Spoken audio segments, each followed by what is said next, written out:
जय हिंद। आज की प्रमुख हेडलाइन।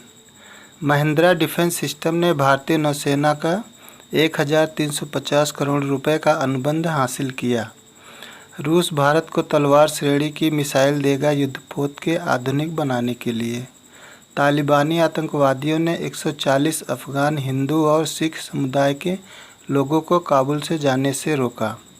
भारत के महासागर में चीनी विमानवाहक पोत इंडिया के सीडीएस जनरल विपिन रावत और इंडो पैसिफिक कमांडर के यूएस अमेरिका के एडमिरल जॉन एक्विलिनो ने इस पर बातचीत की है। तालिबान के प्रवक्ता ने कहा कि भारत और अफगानिस्तान को बैठकर किसी भी मुद्दे को सुलझाना चाहिए।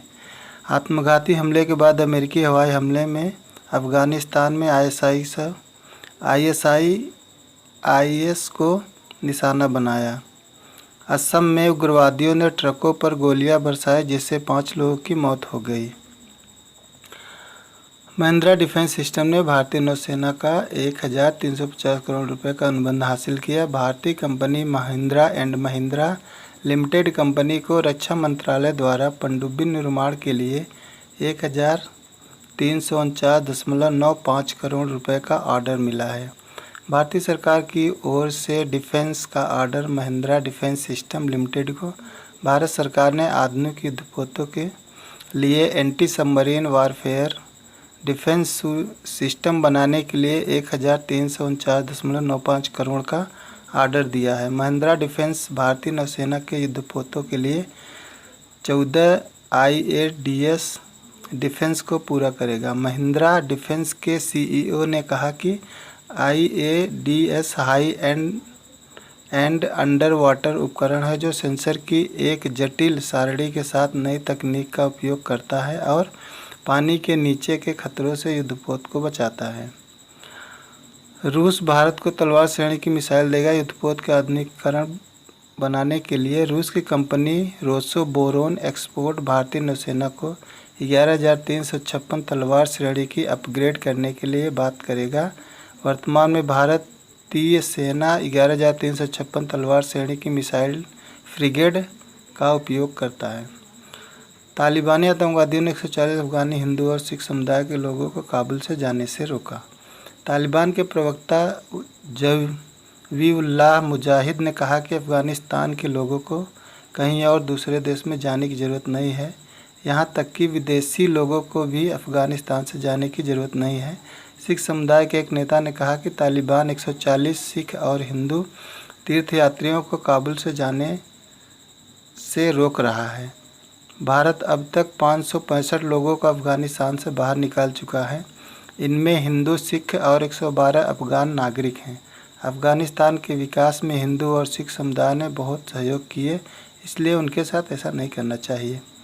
भारत के महासागर में चीनी विमानवाहक पोत इंडिया के सीडीएस जनरल विपिन रावत और इंडो पैसिफिक कमांडर के यूएस अमेरिका के एडमिरल जॉन एक्विलिनो ने इस पर बातचीत की है।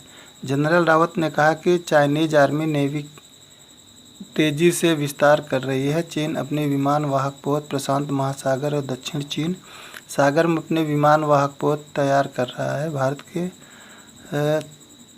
Chief of defence staff general Rawat ने कहा कि पीपल्स लिबरेशन आर्मी धीरे धीरे विस्तार करेगा, जिससे हमें सावधान रहना चाहिए।